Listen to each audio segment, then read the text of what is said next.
Good morning, crafty friends. Happy Friday. I hope you're all well. It's the end of the working week, yay. And I think in Melbourne tomorrow, surprise, surprise, we might actually have a nice day. So, anyway, enough of the weather. I thought I'd come on and show you how to create a beautiful card just with a few little bits and pieces. So my inspiration is the catalogue, the catalogue idea book, I guess you could call it. And I've seen this image, this card that Close to My Heart art department made, and this one and this one, and I've wanted to recreate them. And this one's created with liquid pearls, and I thought, oh, it's just so stunning. So that was my inspiration. That's where I wanted to go. So I had a play and had a look and saw what artwork I could create with them.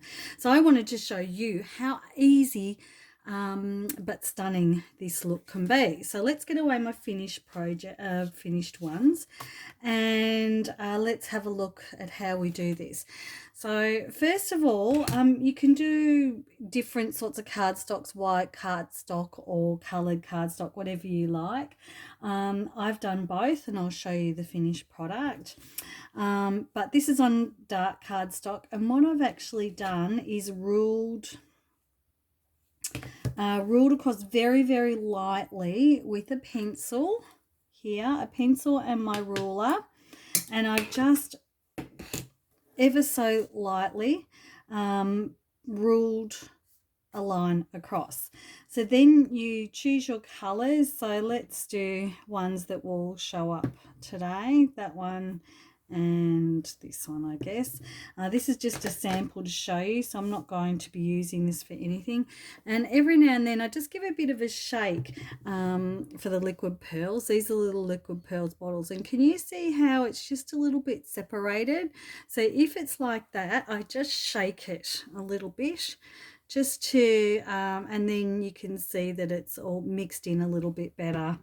But these ones I don't need to, because they're not separating. I don't know whether that's supposed to happen, whether that happens with just some colors or what, but that's my fix anyway if that happens. So this one is the rose gold liquid pearls. These liquid pearls are one of my favorite tools. They're amazing. So easy, just such an effect. Anyway, I'll stop talking and I'll start working. So you have to have really, really super good light, and then you just dot. I'm going to do it this way, the way I know how. There we go, dot, dot, dot. And you can have them as big or as little as you like, just across the line that you've drawn. So that's why you need to have really good light. So pink, I'll do another line and then I'll show you the samples that I have made. There we go, squeeze it out, there we go. And so when I squeeze it out, I'll show you actually. So I squeeze it out and I lift it up. If you squeeze it out and you sort of turn it on an angle, it runs into the next one. Can you see the difference? So I just dot and up, and that way I get a clear impression. So that's how I've done the effect. Let's have a look at let's show you what I have done. So, and there are heaps of colours in the range, so just go on and have a look.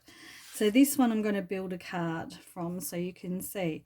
So this one I've just used the white and then the green. So I think it is white, opal and sage, I think. Yes, sage.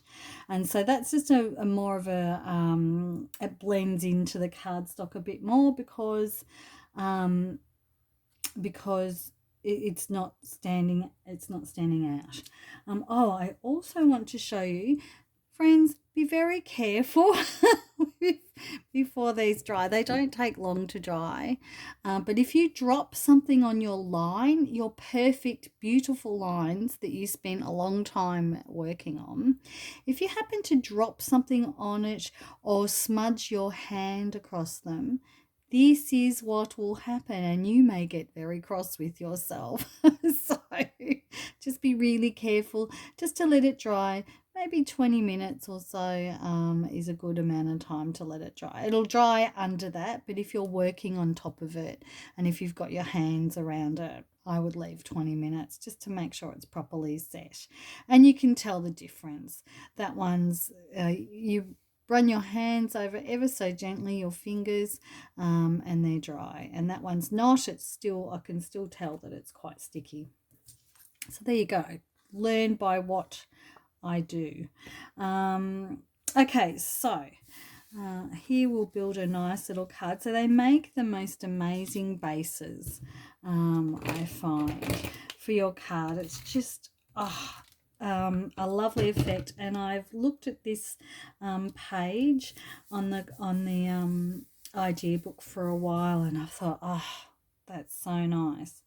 Another tip, I would recommend you put just a touch more adhesive than you normally do on your images or whatever you want to put on there, because it's a raised dot, so you're actually raising the page up, and you need to divot your paper in to stick to it.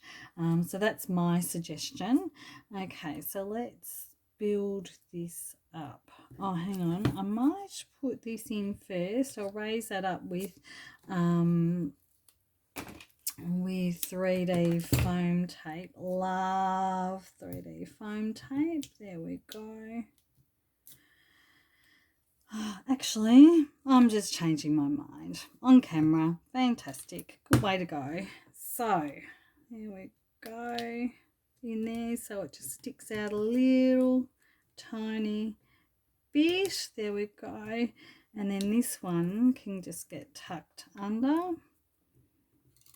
These are die cuts from different sorts of collections that we've had, and I just keep them because I use them all the time. I love the accessories, the die cutting accessories.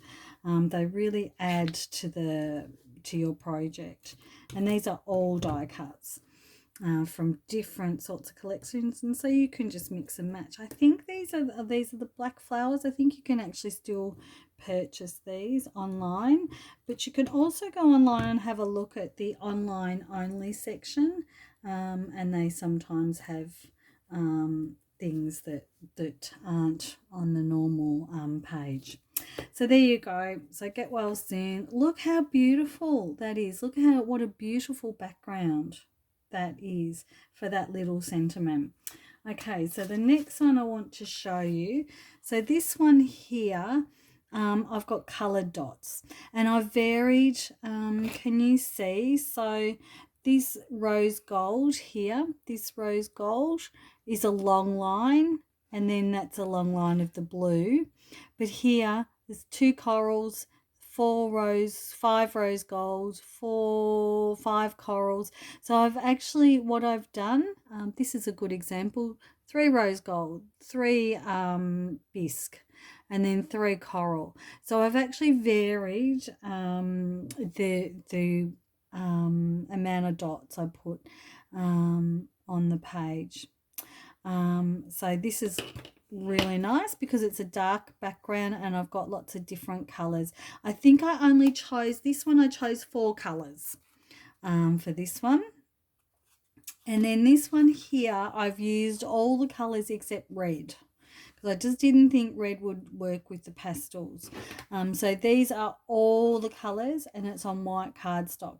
And what I actually did was drew the lines on, and then I put the liquid pearls on, and you can see here that I've varied the dots. So there's threes here, but then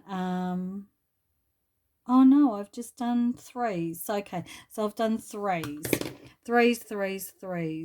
of everything, and they're not uniform. Some dots are bigger than others. That came out big, and these came out smaller.